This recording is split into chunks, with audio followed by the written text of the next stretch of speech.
soki nayoki mateama ye peko tosaka mibekona soki nayoki mateama ye peko tosaka mibekona yebi kolo akola kisa ganzela.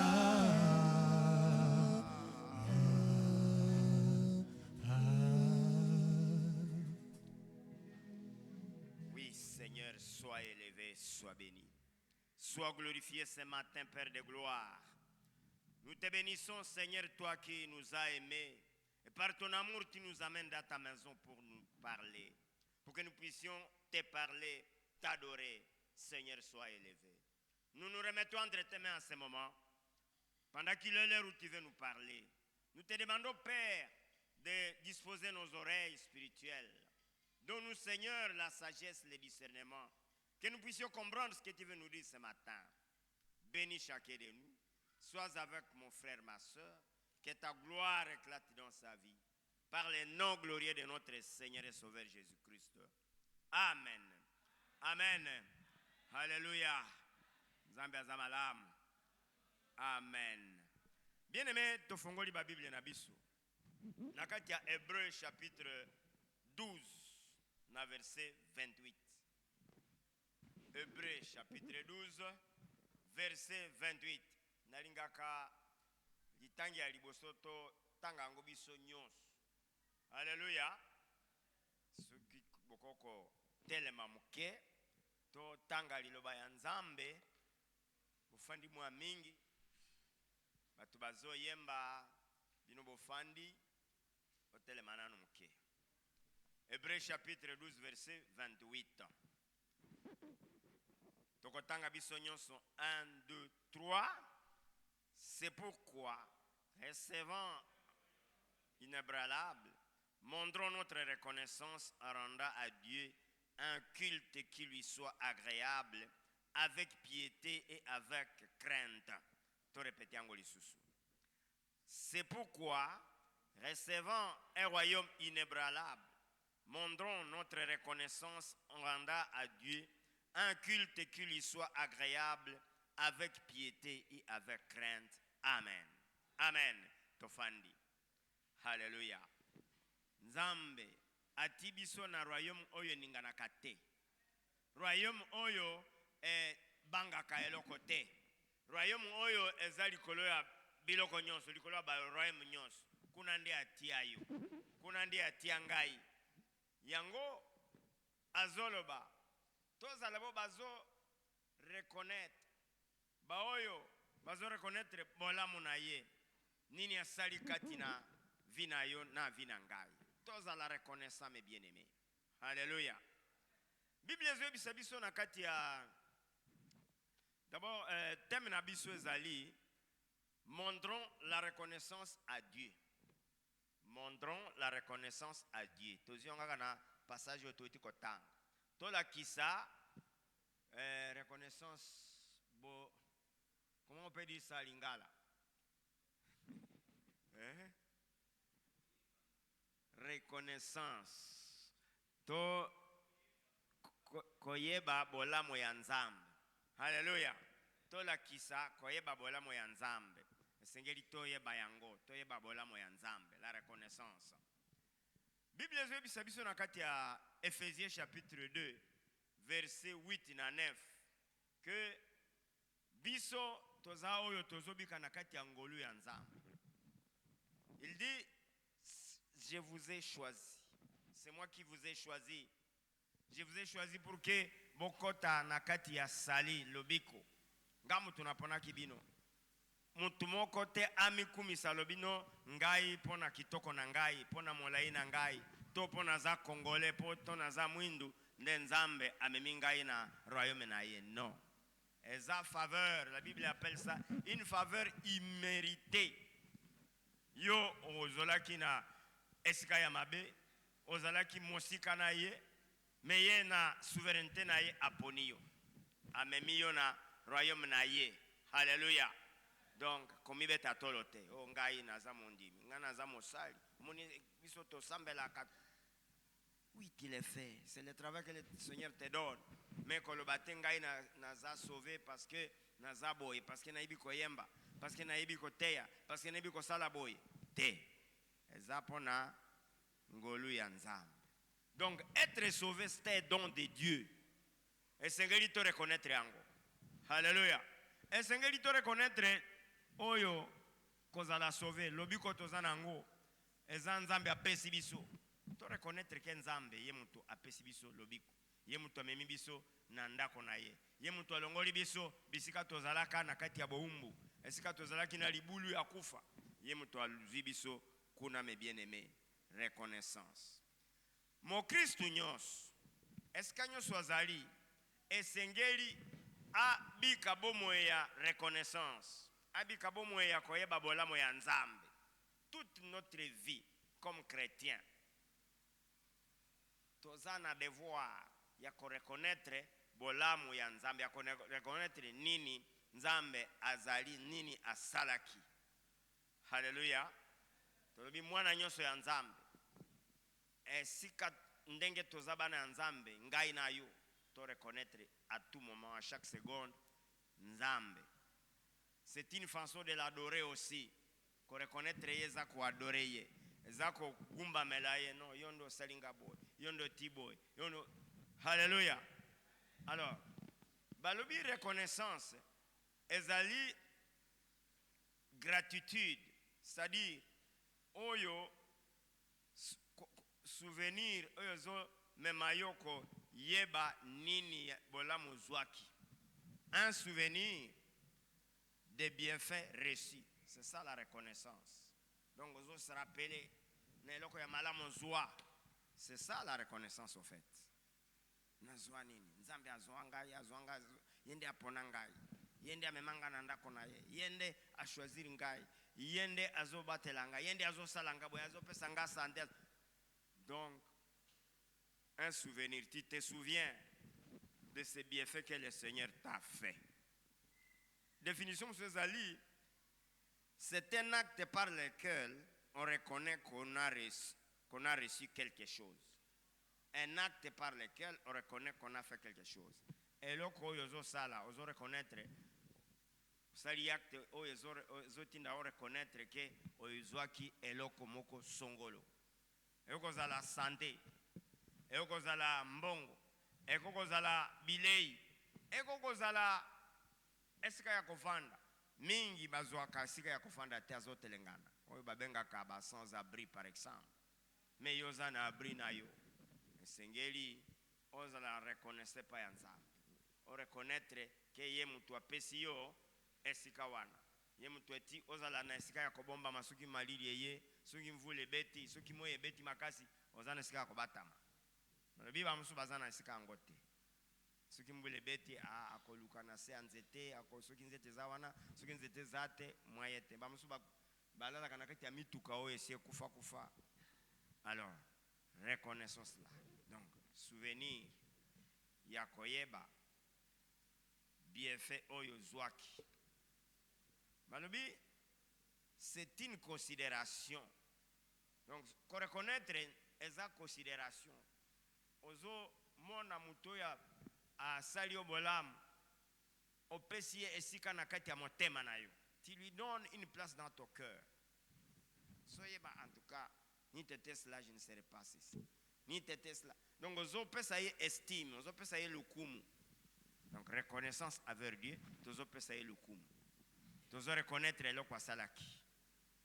Nzambe asali makam. Donc tolobi reconnaissance c'est un souvenir. Il y a eloko ya malamu mutu azwaki, un souvenir. Alors, tango bazoloba, reconnaissance eza souvenir ya bienfait reçu. Eza gratitude. Eza acte. Oyo zo sala pona koyeba kolakisa ke ozwaki eloko moko songolo. Nyonso wana bazoyebisa biso bibliquement ezolinga koloba tozala kotikala attaché na oyo asali biso bolamu Nzambe. Que nous puissions rester attachés à notre Dieu. C'est lui qui nous a fait du bien. C'est lui qui nous a fait ce que nous sommes. C'est lui qui nous a amenés. Il nous a pris dans le gouffre, dans l'abîme, dans la poubelle.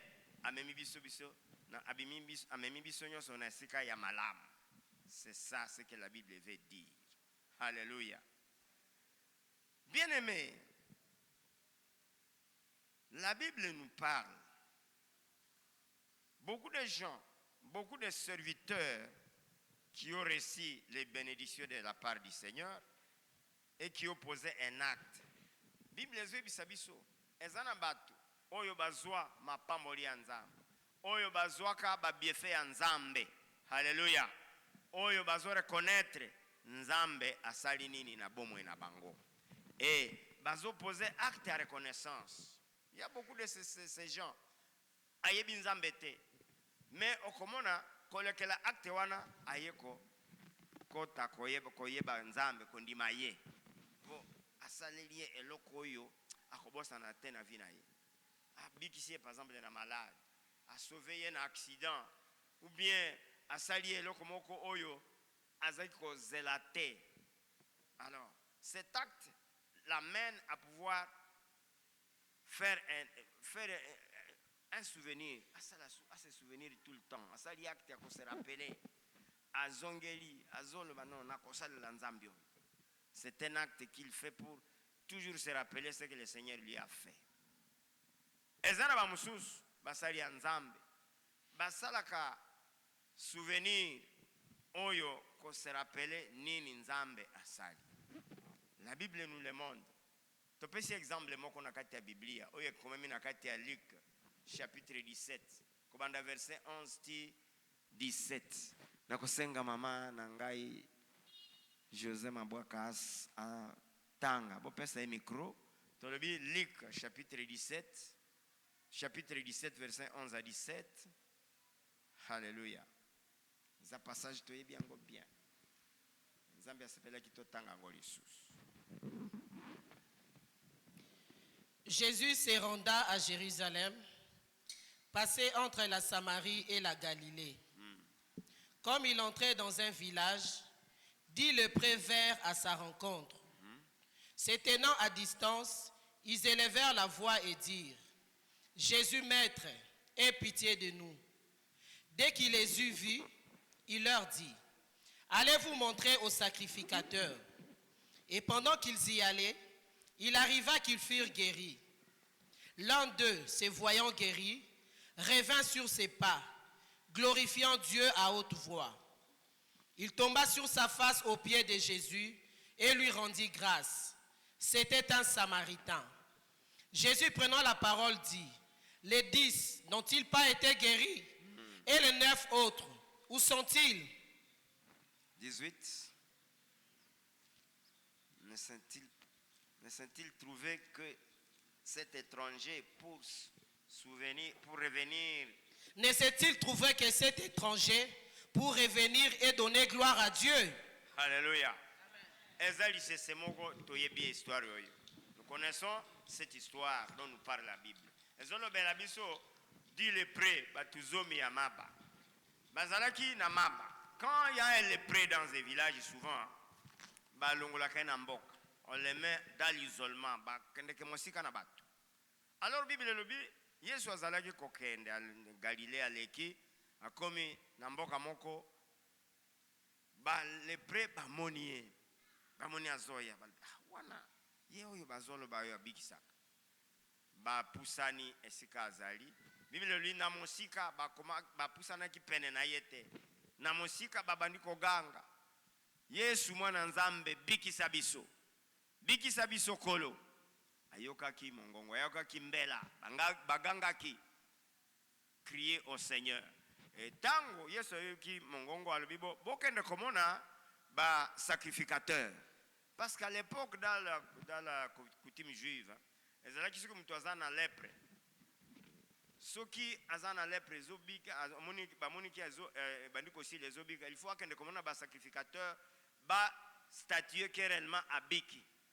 Alors le Seigneur ye bango balobi bazobela bazana maba al bikisa bango automatiquement alobi na bango bokende komona ba sacrificateur bango baki ba hésiter kutute ba raisonner kutute ko mais est-ce que toza déjà na niveau ya kokende komona bango, est-ce que vraiment toza convalescent wa toko kozwa ba ko statue ke tokobika mais bakendeki ils obéissent à la parole du Seigneur bakomi quelque part babani ko constater misapio zala kite ezongi zole zake kupasuka ezongi zole normal bakomi nzoto sembe sembe moko amoni alobi azongi.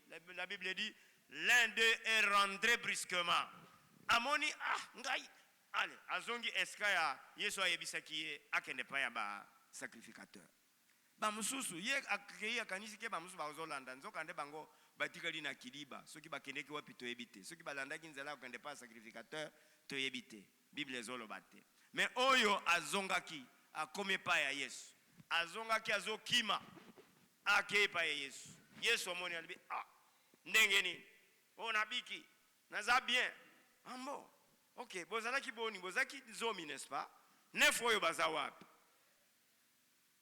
Bible lobi oyo azongaki azaki samaritain mopaya l'étranger venir reconnaître mosala Yesu asalaki alibi nabiki Yesu alibi kondima na yo ebikisi yo.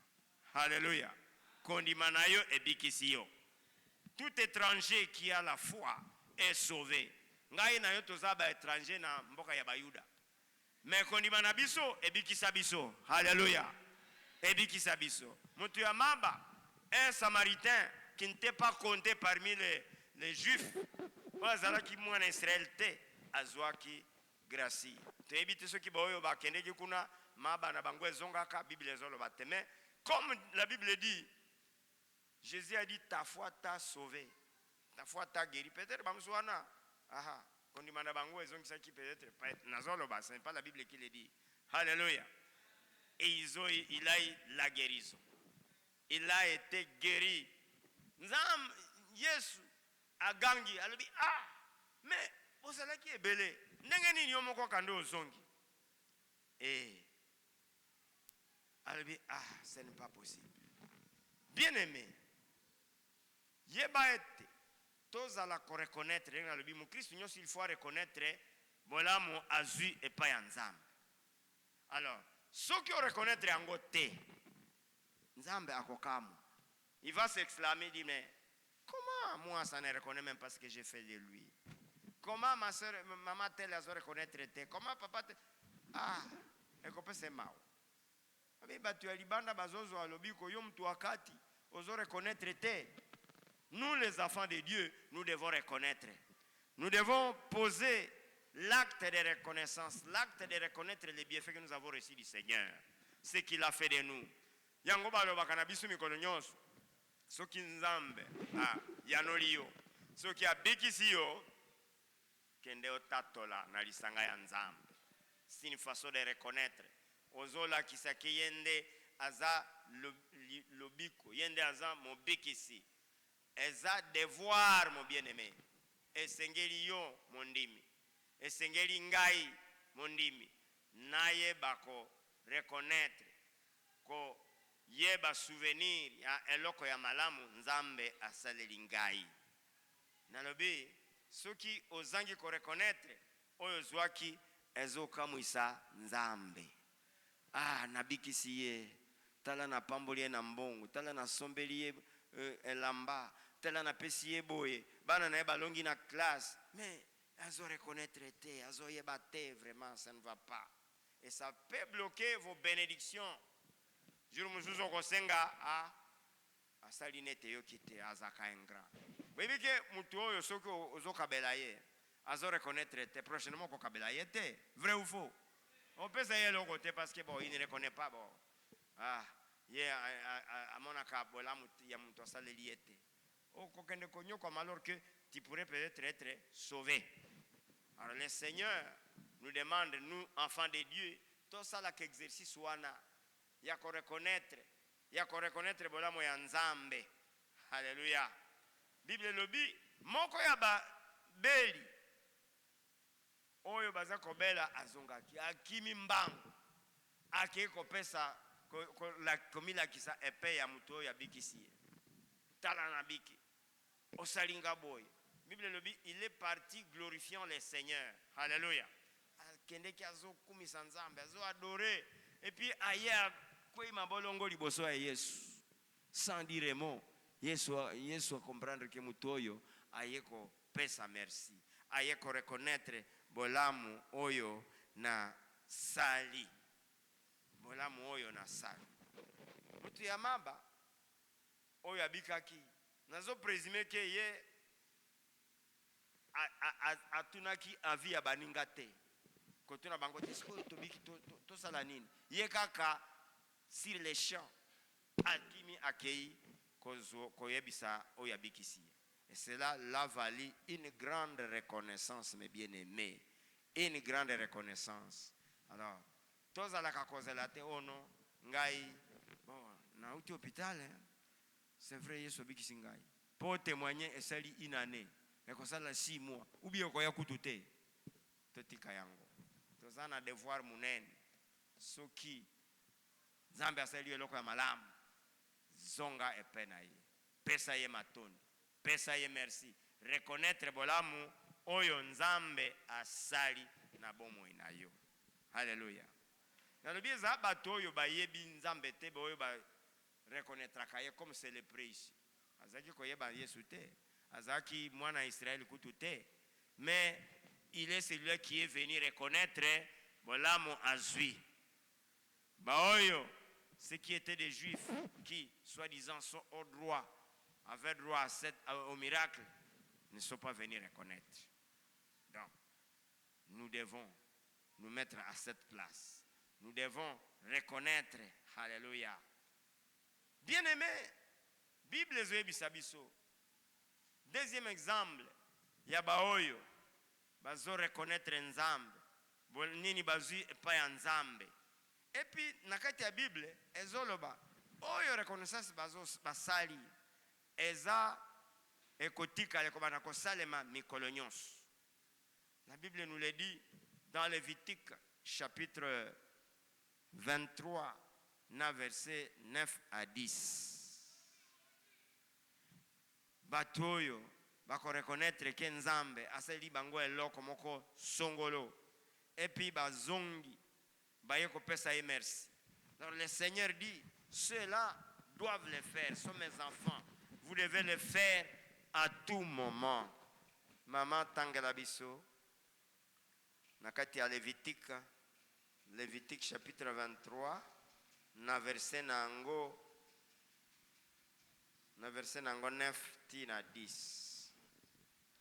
L'Éternel parla à Moïse et dit: parle aux enfants d'Israël et tu leur diras: quand vous serez entrés dans le pays que je vous donne et que vous y ferez la moisson, vous apporterez au sacrificateur une gerbe prémisse de votre moisson. Alléluia. Quand vous serez entrés. Je dis que la reconnaissance est un acte par lequel on reconnaît un bien reçu. L'acte qui vous amène à être attaché à Dieu. Donc, acte wana ya ko reconnaître bibliquement ezoloba ko kangamana ye na nzambe, kangamana Yesu, kozala naye. Alors, le Seigneur, l'Éternel des armées, a yebi motema ya mutu. Il sait que l'homme oublie vite. Alors le Seigneur de lui-même a solo banakse à motema. Il dit mais batoyo po babosa nakanoki. Nini nakosala poete ba bosa nakate eloko oyo nasala la kabango. Na longola bango na Egypte kuna na maboko ya Farao yazako nyoka la bango na bimisi bango na komi na mai na katisi bango mer rouge en pied sec bakoti baleki bakengambo na bomi ba binemi na bango ba Farao na ba soda na ye bango nyonso na détruire bango. Bon na kati ya esobe bazokende bazakwende bazokoleka ba difficulté ndenge na ndenge lelo mususu mai akomeleza te na bimisi mai na kati ya libanga bameli na kati ya esobe biloko akolia ezalaka te me napesi bango biloko akolia napesi bango pe ata misuni bazolia me bakobosa na yango nazali kobundela bango soki bakomi na mboka songolo balingi bazwa problème bato ya mboka wana babundisi bango ngai nabundeli bango napesi bango victoire bakei me bakobosana comme ayebi motema ya moto nde alobi nakosala eloko ntango bakotisaka batraverse mer rouge bakomi na rive mosusu bayembaki basakanaki bazalaki na esengo donc bato oyo balingaka esengo balingaka fete tika nasalela bango fete moko bazalaka kokanisa oyo nasalelaki bango halleluya nde apesi abengi Moïse yaka va parler aux enfants d'Israël halleluya que à chaque fois tango bakokota na mboka elaka bakolona biloko bako récolter mais l'air bako récolter esengeli ba reconnaître oyo na pesi bango et cause à la fête munene c'est ce passage que nous avons lu alléluia quand vous aurez Zoloba l'Éternel parla à Moïse et dit parle aux enfants d'Israël et tu leur diras quand vous serez entrés dans le pays que je vous donne et que vous y ferez la moisson vous apporterez au sacrificateur une gerbe prémisse de votre moisson. Moko banda kozua mbuma ya liboso ya kona na bino ya récolte bomemi yango bomemeli yango mutumbi mbeka oyo napona. Alléluia. Donc ça sera une fête. Donc asali yango alobi ekoza la fête perpétuelle bokwana kosala ngo chaque récolte bobanda ka kosala ndenge wana ozwi mboma ya liboso ya mibale te ya misatu te ya liboso kaka ozwi yango omemeli mutumbi mbeka eza droit na ye. Alors Moïse est allé aviser bana Israël abi boyebi tango toko mesika tozokende esengeli to reconnaître bolamu nzambe asali esengeli te to se souvenir na nyonso asali na vi na biso. Alors ko se souvenir tango tokolona parce que memi biso na mboka oyo eza fertile eza na biloko nyonso tango to banda ko récolter esengeli to memela ye mboma ya liboso. C'est pour reconnaître que yende apesi biso, pour reconnaître que yaza likolo ya biloko nyonso. Alléluia. Le premier fruit. Donc comme memela ye ya liboso, ça veut dire vous voulez montrer qu'il est le premier. Alléluia. Il est le premier au-dessus de toutes les choses. Et loko yo eleki yango ezate, eleki ezate mboma ya liboso. Le premier fruit de votre récolte. Oyo ekozala symbole ya kolakisa ke ngai nzambe naza mutu ya liboso na makambo nyonso. Quand vous serez entrés dans le pays que je vous donne, quand vous serez entrés dans l'année 2025 que je vous donne, vous donnerez à mon Dieu, à votre Dieu, le premier fruit de votre récolte, de votre revenu. Amen. Le Seigneur nous a donné cette année 2025. Amen. Biso na Canaan te mais apesi biso mbolo wa 2025. Alobi tango bokokota mboma ya liboso bokolona biloko vous y ferez la culture. Vous allez cultiver récolte mboma na ya liboso mais mango epa ya mutumbi mbeka. Mais mango epa ya nani ya mutumbi mbeka. Nakati ya ndako na ngai. Eza droit na ye. Alors cette année, nous sommes entrés dans l'année 2025. Nos premiers fruits que nous avons eus, nous les avons-nous amenés dans la maison de l'Éternel? Les avons-nous amenés entre les mains du sacrificateur? Je ne pense pas. Or, les libéral, les a kotindika te, ya matindika ve, n'est-ce pas? Les a kaka ozu même et pas ya sacrificateur. Na kati ya ndako ya Nzambe évidemment. Votre sacrificateur, la Bible dit, c'est lui qui est en fonction. Nous avons un sacrificateur dans notre paroisse qui est en fonction. C'est notre papa. C'est qui? Zanani. Papa. Alléluia. C'est notre papa, le pasteur Raphaël Vubu. Alléluia. C'est lui qui nous a donné ses papas. Alors, prémisse nyons. Mouma na biso ya kona na biso ya liboso esengeli to memelaye. Nous sommes arrivés dans l'année 2025. Nous sommes arrivés dans je dirais un pays que le Seigneur nous a donné. Esengeli to reconnaître ye. Na mboma na biso ya liboso. To memango na ndako na ye na kopesa ngo na maboko ya mosali na ye oyazali a fonction. Ozo pesa ye tozo pesa nzambe. Mais nzambe a désigné ye kiende akozwa yango. Alléluia. Comment na yete, comment na suki ya pembe te o koko wana na komelepo na ni. Comment na mukuse na yete memela ye. Amen. Memela ye sans pouvoir hésiter. Et sengeli to reconnaître. Tout ça la souvenir ya bolamu nzambe asaleli biso. Oya asaleli biso na 2024 bolamu mingi. Nous a fait de grandes choses. Il a fait des merveilles dans nos vies. Nous étions malades, il nous a guéris. Tozaki na nzala pesa kibiso biloko kolia. Tozaki na ba difficulté songolo pakala. Ah, il a intervenu. Il est intervenu. Alors, posons l'acte de souvenir. T'opposer acte de souvenir nenge nzambe azoloba. Tango bokokoma.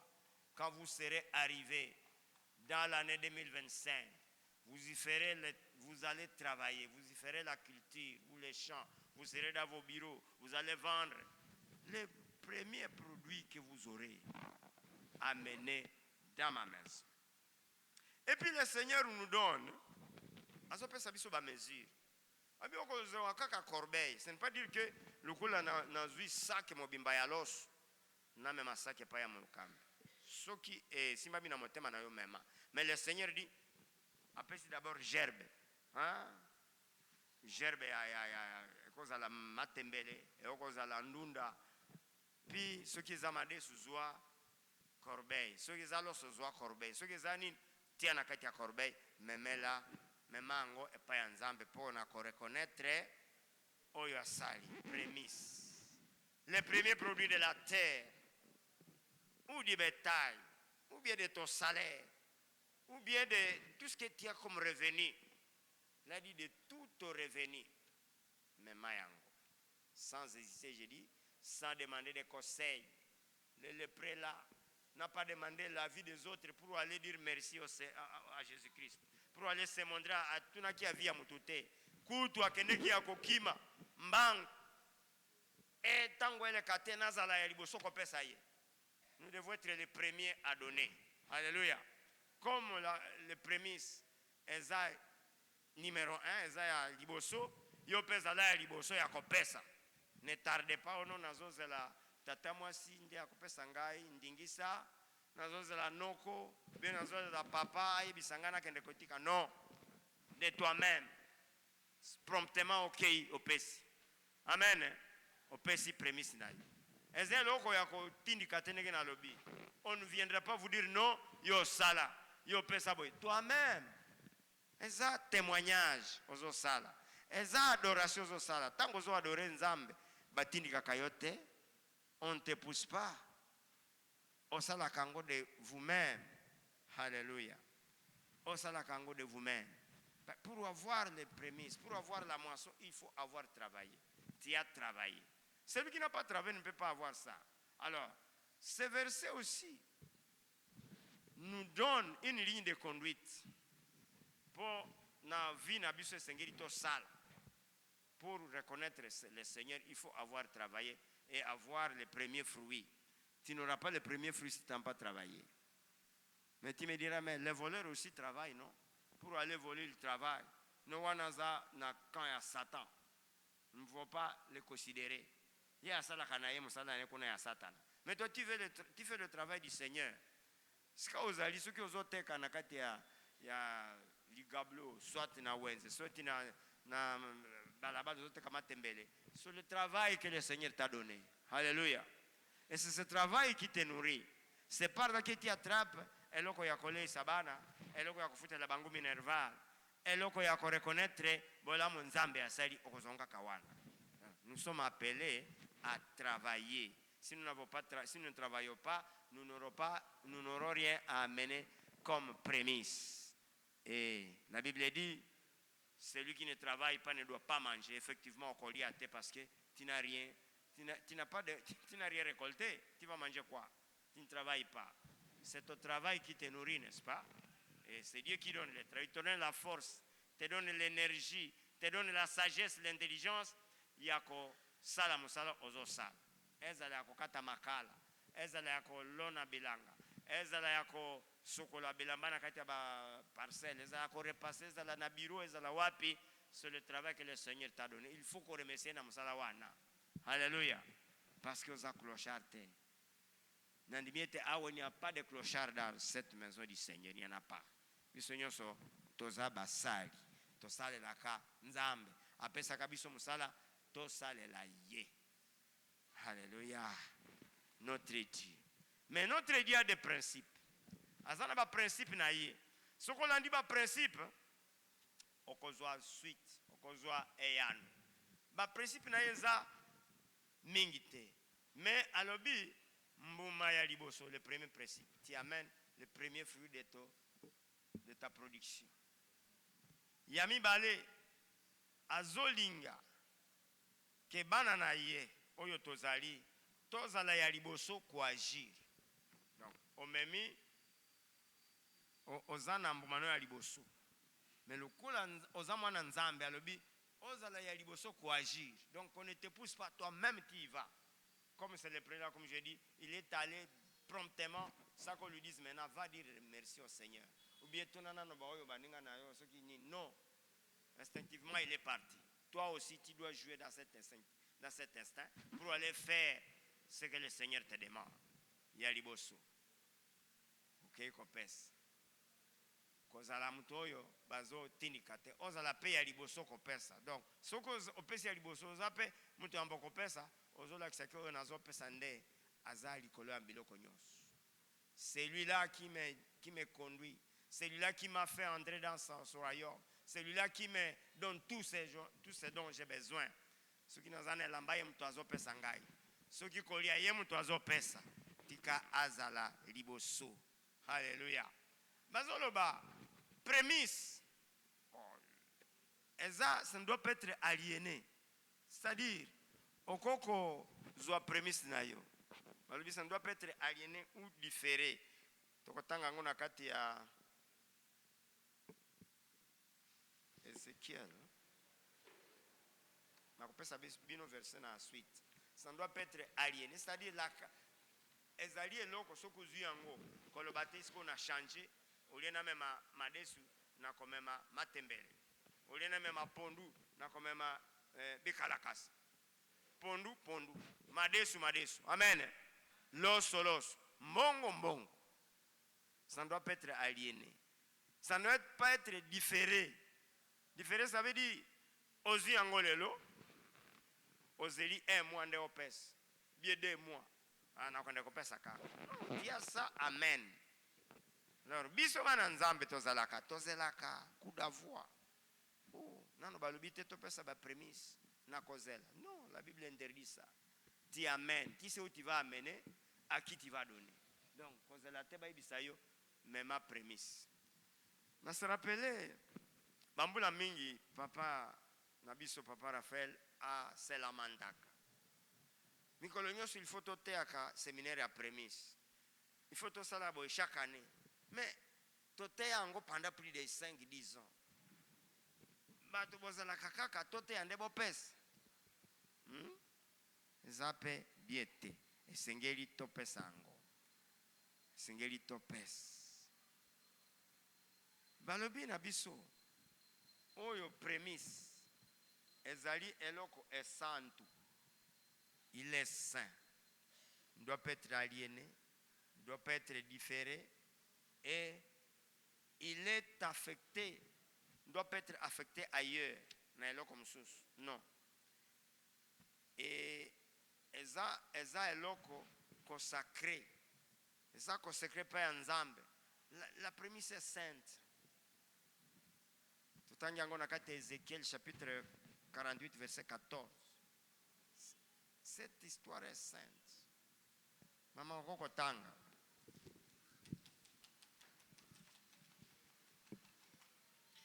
Ils n'en pourront rien vendre ni échanger. Et les prémices du pays ne seront point aliénées, car elles sont consacrées à l'Éternel. Amen. Oui. Eko kozala aliéné te ko changer ango bien ko pesa ango après ou bien ko tika ango.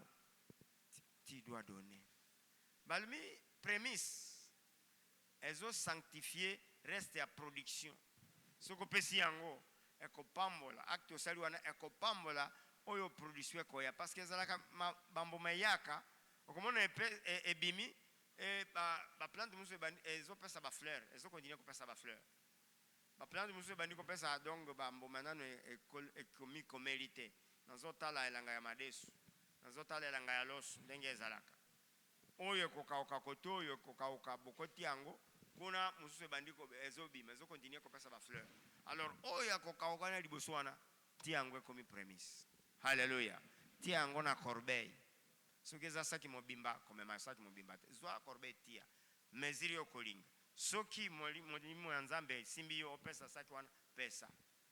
C'est donné d'une façon délibérée les prémices. Totangi yango na kati ya Romains chapitre 11 verset 16. Prémices eza ko sanctifier ba production na biso. Or, si les prémices sont saintes, la masse l'est aussi. Amen. Et si la racine est sainte, les branches le sont aussi. Alléluia. Prémisse na biso soki eza est sainte. Il faut donner les fruits de bonne qualité. Les fruits choisis. Soki eza ya bien. Ozwi yango na motema moko eko sanctifier ba production nyonso koya. Na kopesa prémisse tozo honorer Nzambe. Nous faisons presque une répétition, mais kopesa prémisse tozo honorer Nzambe. Proverbe chapitre 3 verset 10. Nous honorons notre Seigneur. La Bible dit honore, oui, lisez ça. Honore l'Éternel avec tes biens et avec les prémices de tout ton revenu. Alléluia. Tosa kolo na biloko na yo nyonso. Na ba prémisse na yo, eza ko tosa ye. Komona nalobaki ozo pesa ye place na kati ya motema na yo. Vous reconnaissez qui il est. Vous lui donnez une place. Alléluia. On pesa place na motema. Ozo honorer oyo nde vraiment oyo asalinga boy, oyo atianga boy. Balobi ba prémisse il faut donner ça au sacrificateur. C'est un principe en Nzambe. Donner au sacrificateur dans les temples du Seigneur. Nombre 18, verset 12 à 13. Nombre 18, verset 12 à 13. Deutéronome 18, 3 à 5. Lévitique 23, 20. Lévitique 23, 20. Là, au pélir. Lévitique 23, 20, on nous dit ceci, je peux lire. Le sacrificateur ajoutera ses victimes d'un côté et de l'autre devant l'Éternel, avec les pains de prémices et avec les deux agneaux. Elles seront consacrées à l'Éternel et appartiendront au sacrificateur. Je voulais te dire que Esaïe sacrificateur. On peut sango, mais comment on attend n'a pas si sacrificateur vraiment colia. Tabananga ya munene boyeza na mafuta yende akolia yango vraiment non, c'est pour lui, c'est son droit. Ye mutu ako bondela ako prononcer maloba likolo ya prémisse wana Nzambe ako agréer yango. Amen. Le Seigneur va agréer. Nalobaki kopesa prémisse eza ko reconnaître o Nzambe asali eza acte par lesquels nous reconnaissons les bienfaits reçus de l'Éternel, notre Dieu. Nous reconnaissons. C'est une adoration. Quand vous amenez vos prémices, c'est une adoration que vous faites devant le Seigneur. Ozomonaye mokonzi ya bakonzi, likolo ya bakonzi nyonso. Ozo reconnaître nini asalaki. Oh Nzambe, yende apesanga oyo, yende apesanga libala, yende apesanga mwana. Dans l'ancien temps, nous parlerons de ça un jour. Les prémices du premier-né. Mwana liboso, nakati ya Bayuda. Le premier-né était consacré à l'Éternel. Alléluia. Ça sera un enseignement à part. Mais nous devons suivre les principes du Seigneur. Les prémices, les premiers fruits de nos productions, les premiers fruits de nos revenus. Ces prémices doivent être saints, doivent être de bonne qualité. Ces prémices doivent être saintes, elles doivent être de bonne qualité. Kanisa, problème est comme la Caïn. Nande konaye Abel. Bakeko tumbela nzambe mbeka. Moko atumbi, apesi ba mboma moko ya kitoko nde atumbi. Mususu akeko zwa nyama oyo epola eza maigrichon tout ça. Nzambe atali sacrifice wana na miso malamu te. Et ça amène à ce que Caïn asilika amoni ke Nzambe asepeli na offrande ya leki na ye ya ye asepeli na ngote abomiye. Et ça amène à ce que lisumu ya koboma ekota mbala liboso na mokili. Donc quand le sacrifice n'est pas bon, n'est pas sanctifié, ça amène un péché chez celui qui a donné, celui qui a sacrifié. Donc, toi invité, bah, prémisse, il y a mauvaise qualité, bah, offrande, il y a mauvaise qualité, et ça la, et là, quand on peut s'en aller, et ça la kitoko. Parce que c'est à ma baie, et conditionnalisum. Conditionnalisum, n'engenzambe, et bisaka, quand les péchés couchent dans ta maison. Lisum, et ça n'a qu'à t'y andako na yo. Tous landa ba mi beko. Prémisse ya bonne qualité de la lobby. Prémisse fait la sang ezala esantu. Dengi ma sika moko ya esantu. Prémisse esengeli kopesa ngo na ndako ya Nzambe na maboko ya mokambi oyo aza a fonction. Oyo aza officiellement en fonction. Mutu wake na ndako na yeta libi na ye kopesa na yako sambela pona ye me pesa nga prémisse na yo poto zana ebandili ya mbula no. Wana eza tricherie. Prémisse na yo ko ndima ma pa ya Nzambe te. Prémisse esengeli epesama pona kuonore Nzambe atitili moko ya adoration na kati ya kopesa prémisse ya Nzambe tika kolo apambola yo apambola ba production na yo mo bien-aimé iska nyonso kolona kanisela Nzambe prémisse na ye totelemi isika tozwami to bondeli totelemi mes bien-aimés. Nzambe alingaki arapele biso makambo etali ba devoir na biso lukula ba chrétien. Kenelo ba Seigneur na pesio merci poete olobelinga na tongo alelo. Merci poete na ebandeli ya mbulu oyo olingi ba production na ngali boso na memango na ndako na yo po ete epambola ba production na ngai mususu. Toboneli biso nyonso mes bien-aimés. Bondela posa Nzambe merci. Ba Seigneur na pesio merci poete olobelinga na tongo alelo. Na pesio merci parce que on rappelle ngai devoir na ngai o esengeli na sala ka mikolo nyonso. Ko reconnaître bolamo na yo, ko reconnaître nini osali na vina ngai, ko reconnaître oyo malamu opesa ngai. Nzambe merci. Na pesio merci poete olingi ngai.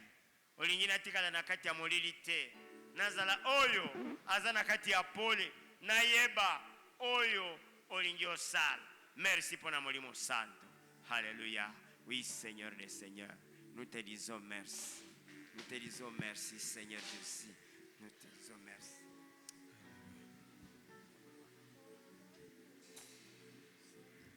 Jésus. Jésus. Donc, on va reconnaître mes bien-aimés. Kende o mitika na maboko ya Nzambe. Loba kolo Yesu. Kolo Yesu. Na tongo ya lelo. Na yeko mitika na maboko na yo. Pona kopesa yo merci. Peko reconnaître bolamo osale lingai mbula mobimba 2024 na koti na 2025 lelo toza le 26e jour de l'année osalinga bolamu, obateli ngai, opesi ngai sante kitoko, opesi ngai faveur nyonso. Napesi yo merci. Merci pour ete olobeli ngai. Na reconnaître nini osali ya bomoi na bomoi na ngai. Nakoka koyeba, na se souvenir na oyo osali. Père, merci. Merci Seigneur pour te opamboli ngai. Nakolakisa ngai banzela oyo nakokolanda. Po ete nazwa mapamboli. Po ete bilanga na ngai ezwa mapamboli. Production na ngai ezala beni. Ezala ya kofuluka. Kumisa makolo. Pambola ngai. Na ye komitika na maboko na yo. Po ete yonde musungi. Tika ete osunga ngai. Opesa nga mayele. Molimo na yo. Etonda ngai. Etondisa ngai na mayele. Ya ndenge nini nakokozwa mapamboli. Baporte yo nakokofungula. Po ete nazwa mapamboli. Tika ete lukumu ezongela yo. Lukumu ezongela yo. Na kombo na Yesu. Na kombo na Yesu. Yango wana na yeko telemela. Makanisi nyonso ya mabe. Oye me makangai bipai na bipai. Nabosa na korekonetre bolamu na yo. Nazala ingrat. Nazala lukula ba neuf lepre. Ba oyo bakendeki. Ba ye korekonetre bolamu saleri bango te. Na ye kobebisa molimu wana. Molimu ya distraction. Oyo ezo bloqué ma pamboli na ngai. Oyo ezo bloqué production na ngai ya ufuluka te. Na nyati yango. Na détruire yango na kombo na Yesu. Mamilimu nyoso. Oyo utana famille. Oyo utana libota na ngai. Oyo ya na égoïsme kati na ngai. Na pesa yo. En signe de reconnaissance te. Na yeko nyatango na kombo na Yesu. Telemela milimu nyoso ya distraction. Milimu nyoso oyo. Ozwana libota na famille. Tona coutume. Kopesa mutu te oyo yebite. Kende o telemelango. Kende o telemelango na kombo na Yesu. Oui Seigneur. Je viens m'élever contre tout esprit méchant. Ces esprits de destruction. Ces esprits qui m'amènent à oublier. À ne pas reconnaître les bienfaits reçus. Je les détruis au nom de Jésus. Je les détruis au nom de Jésus. Je te demande Seigneur. Oh Seigneur. Nakokite nazanga maloba nakokite nakanga monoko bolamu nzambe elengi bomoi nanga nakokite bobomba pona bolamu oyo usali pona bolamu oyo usali nakokite navanda kimia nakokite nazanga maloba. Oui, manako tato la yo nzambe asaleli yo. Okoko fanda kimia te. Loba bolamu nzambe asaleli yo na année 2024. Tina premier 26 jours de l'année 2025. Tato la yango liboso ya etumbelo ya nzambe. Pepesa merci na o nyoso pambola yo. Non so nakokite nafanda kimia. Nakokite nakanga monoko bolamu nzambe elekelinga mosantu nakokite nakanga monoko akanisaka nga ata nakanisi ete Yesu nanga o naza na talo ya bona bolamu oyo osali bolamu oyo osali eza nango valable soko lingi yosanzola nzambe basusu basanjola ye pona lipa basusu basanjola ye pona mbongo sije nyonso eza nango na tina a condition ke ozala mosantu yaya pona bolamu oyo osali ye pona bolamu oyo osali ye balobi na banda wapyo amituni eza mpona nini o bayebi te témoignage ya motema makambo lekinga meke molimo ata moto mosusu ayeba te o motema na nga eza témoin ya témoin ya bolamu oyo osali ye bolamu oyo osali ye eutinga mozinda motema emiminga kino monoko nalingi nakanga kasi nakoki te o motema na nga esi etondi na bolamu na nzambe na libota to mpe na sante na nga yaya mpona bolamu oyo osali ye bolamu oyo osali ye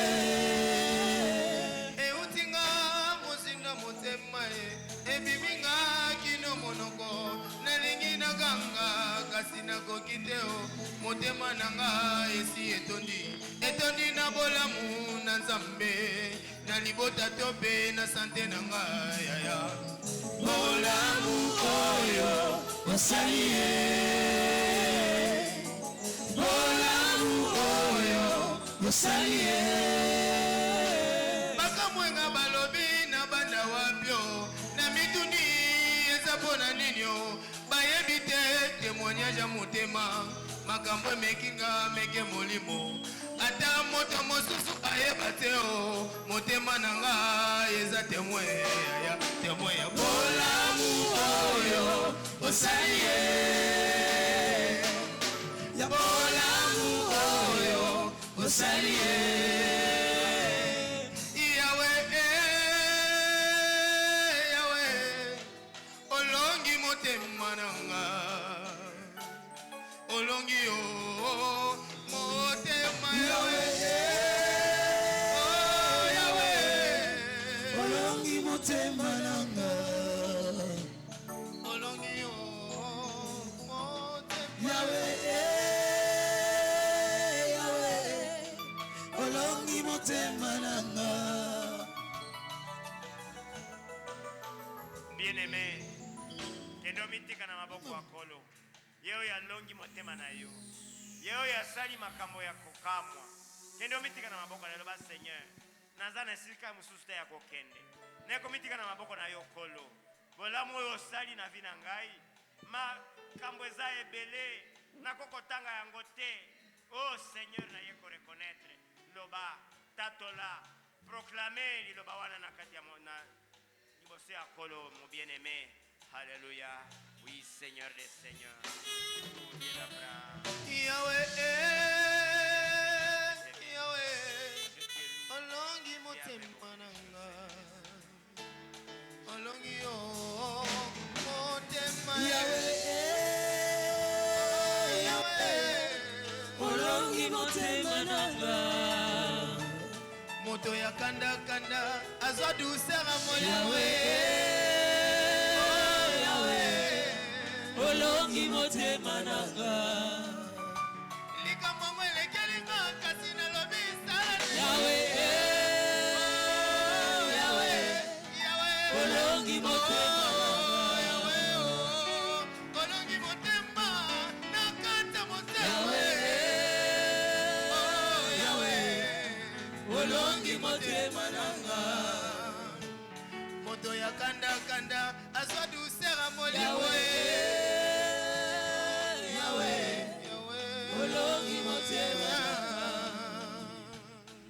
balobi prémisse eza fête tokosenga nzembo ya kokumisa ya fête oyo toza nango toza na kotatola eza pe fête maloba ozobimisa eza pe prémisse ozopesa epai ya nzambe tokotelema esika tozali tokumisi nzambe mes bien-aimés. Alléluia. Oui, oh Seigneur, cette respiration que tu me donnes c'est une prémisse. Tout ce que j'ai fait maintenant, c'est une prémisse au Seigneur. Oui, ces paroles que j'ai fait sortir, Seigneur, c'est une prémisse que je donne à toi. Je te loue, Seigneur, Seigneur. Je te glorifie, Éternel. Sois élevé, sois béni, sois exalté, ô Dieu de la gloire. Je te bénis, Seigneur de gloire, que tu sois élevé. Alléluia. nakosenga mo bien-aimé osala ndai ke banda lelo nako différer lisusu prémisse nako banda kopesa ko temps bondela Seigneur des Seigneurs.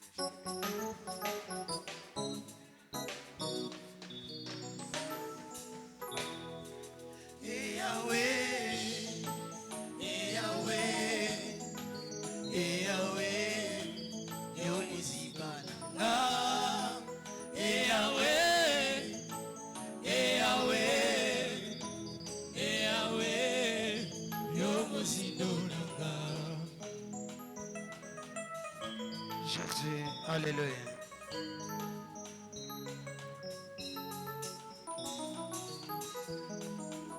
Yahweh, Yahweh, Yahweh, Yolizibananga. Yahweh, Yahweh, Yahweh, Yomozindonanga. Yahweh, Yahweh, Yahweh, Yahweh, Yahweh, Yahweh, Yolizibananga.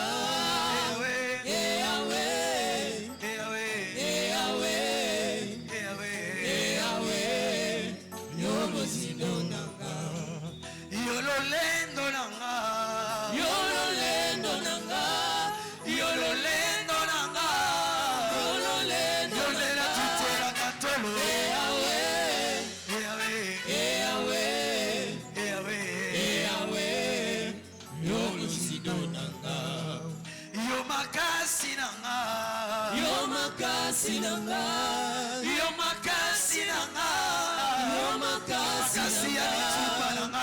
Yahweh, Yahweh, Yahweh, Yahweh, yo mozindo nanga. Oh, yo mosungi nanga, yo mosungi nanga, yo mosungi nanga, yo mosungi nanga. Nakatami yo pasi. Yahweh, Yahweh, Yahweh, Yahweh, Yahweh, yo mozindo nanga. Ozali ponanga. Esko kosala yango bien.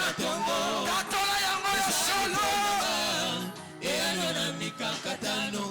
Zela solo ya kotambola. Yesu nanga ikumama. Yesu. Zela solo ya kotambola.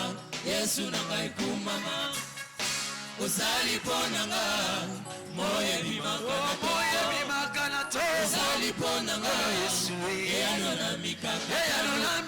Zela solo ya kotambola. Yesu nanga ikumama. Yesu kumama. Solo ya kotambola. Yesu nanga ikumama. Kumame yawe. Esko kotambola yawe. Kumama. Kumame yawe. Kumame yawe. Kumama. Kumame yawe. Yesu. Kumame yawe. Kumama. Kumame yawe. Yesu. Kumame yawe. Kumama. Kumame yawe. Kumame yawe. Kumama. Kumame yawe. Kumame yawe. Kumama. Kumame yawe. Kumame yawe. Kumama. Kumame yawe. Yahweh. Kumame yawe. Kumama. Kumame yawe. Yahweh. Kumame yawe. Kumama yawe. Yahweh. Kumame yawe. Hallelujah. Kosakate biraka yososa yakapapa. Kumame yawe. Samo yakutana na Abraham. Kosa ela kamokoti. Samo yakabola maile bale. Asonga jamais na simae. Yokumbuke mo isonga na yo. Musoto ya tongo masia ye. Yokumbuke mo isonga na yo. Yawe na ngawe yako sakate. Sela ya masanjoli na nga. Esko ko batango bien. Te. Batana no maboko wana bien. Te. Soko bakizi mulolo kozolo kumu. Oh, mutonira na se yawe. Amonana no loboko Yesu te. Mutonira na se yawe. Abikana no na malati telo na Yesu. Oh, mutonira na se yawe. Yesu abikisa yete. Oh, bongo wafanda kimya. Azango betata maboko. bongo moto nini anase yawe amona nalubika mwa shova te bongo afanda kimia asango beta tamulolo na bandelango na wapi yawa moteme peline moto yawe yawe yawe kumama na ye kumame yawe kumame yawe kumama yawe yambalo ebonama ebonama matina talo nyosa ekusana kino bisika yosali na bandelango ne bipai wapi proche nyose tono moto yawe kame yawe yawe mosindo yawe yawe makasi yawe yawe mosindo yawe yebelina motimana yawe yawe yawe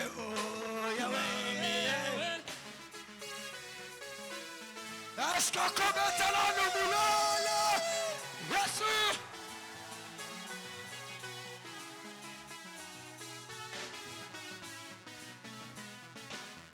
Wakabora maine bale papa ya bongwanite Atana kati na moto na yebi na koloka Esko kota tolo yango Yesu Wakabora maine bale papa ya bongwanite Atana kati na moto na yebi na kolonga Usekwisa masia langu ya loboko nayo Atana kufile loyo na yebi na kosekwa Nani ako kiko sunga lokola yo mosatu Onerega na mose Otonda nguya Okatisa mabota na nguya ya loboko nayo Yone nzambe na mose Otonda nguya Fololo ya bolingo na ya kobonzela yo Papa yo simi mitema ye Ozali nzambe Esko kobeta mulolo Esko binaga wabisigo Binana Binagas Binata Binagas Binata Binagas Jova Jova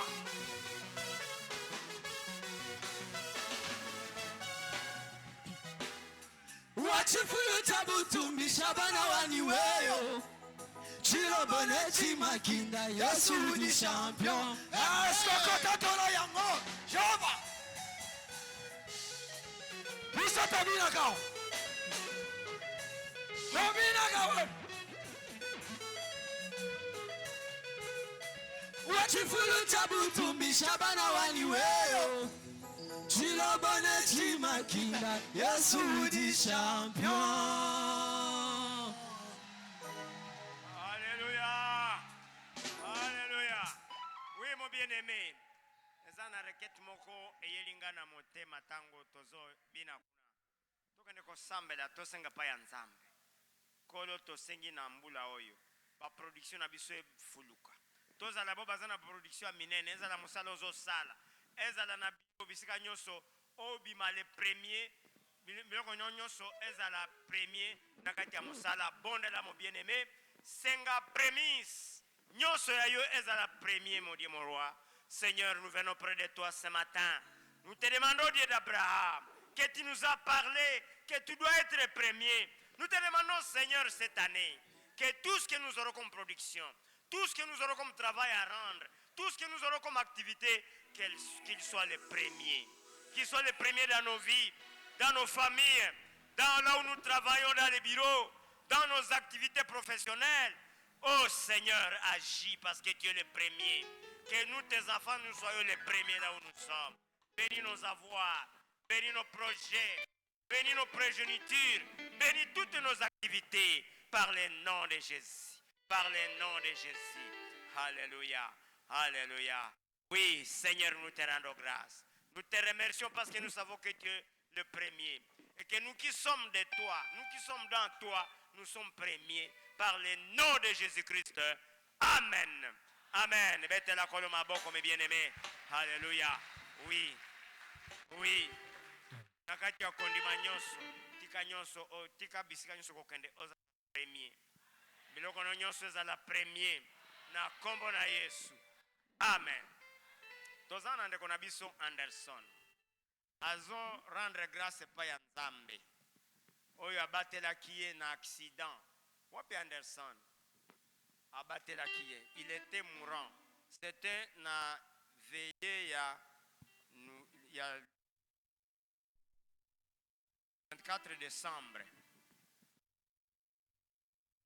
Frère Anderson qui était rend les actions de grâce à Dieu puissant, qui l'a protégé lors d'un accident mortel en date du 24 décembre 2024. En ce jour 26 janvier 2025, l'Éternel vient de l'ajouter une année de plus. Alléluia.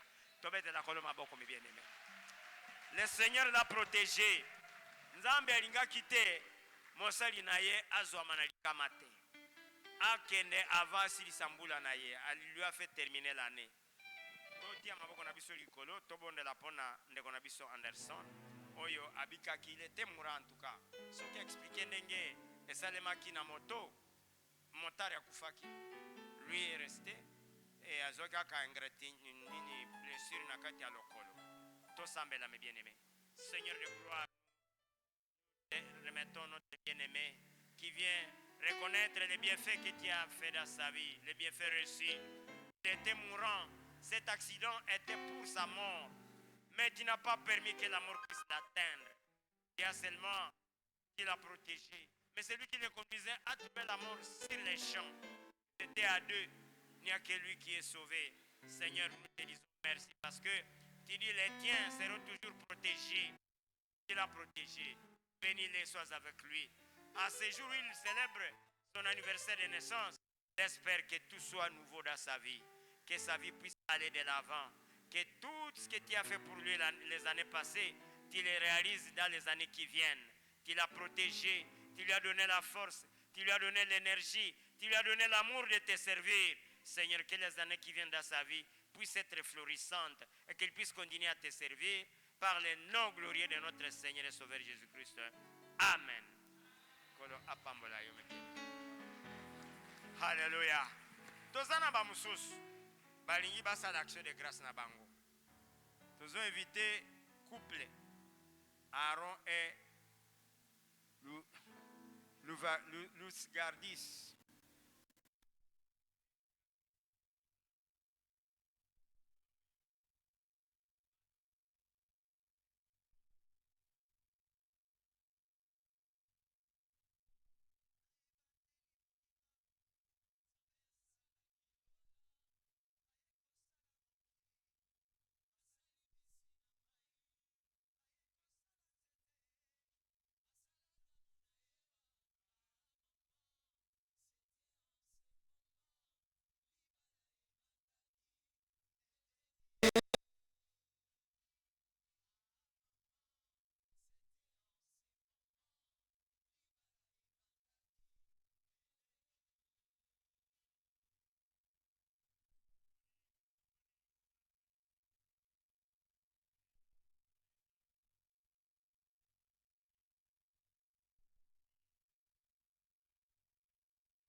les oiseaux chanteront la douce mélodie, et les anges du ciel y danseront.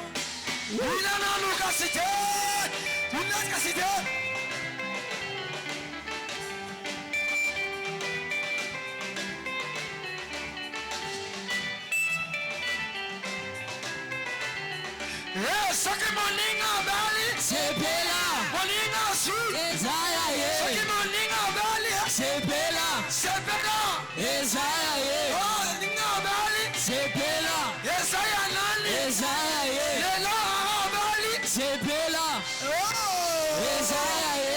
akisa mwa mulolo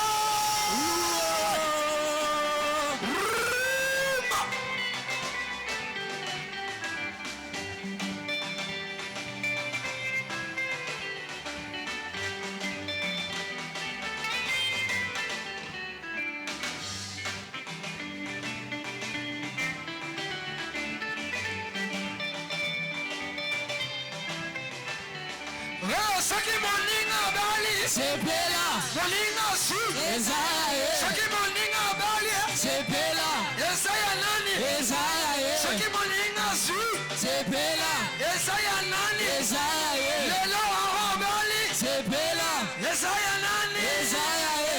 eta mulolo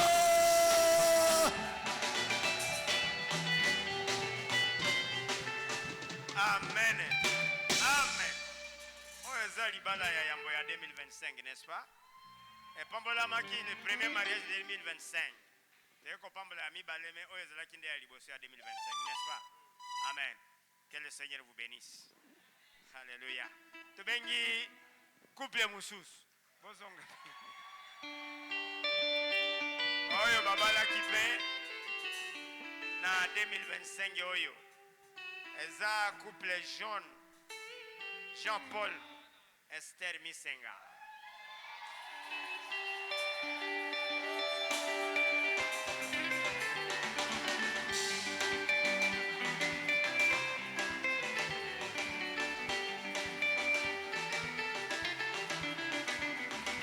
soki moninga bali Sepela, moninga su Ezaya ye, Jean-Paul abali Sepela, Yesaya nani Ezaya ye, oh Esther abali Sepela, Yesaya nani Ezaya ye. Woo! beta mulolo Amen. Amen. Esengo mingi. Tokobondela pona ba couple oyo. Couple Arona couple Jean-Paul Misenga. Nzambe apambola bango abatela bango na mbula oyo. Afulukisa bozwi na bango. Tomoneli biso nyonso mes bien-aimés. Tia loboko na likolo. Oui, Seigneur des Seigneurs. Nous bénissons ton nom, Seigneur, pour le couple Jean-Paul Misenga, pour le couple Aaron. C'est là que tu as béni, Dieu d'Abraham. Nous n'oublions pas le couple Joyce. Nous te demandons, Seigneur, d'être avec eux. Bénis-les, Seigneur, souviens-toi de ces couples. Protège-les tout au long de cette année 2025 pour voir leurs besoins. J'espère qu'ils puissent être les premiers couples qui seront les conseillers des autres couples au lieu d'Abraham. Sois avec eux, qu'ils continuent à suivre tes voies. Par le nom de Jésus-Christ, notre Seigneur et Sauveur. Amen. Amen. Kolo apambola bisonyo some bien-aimés.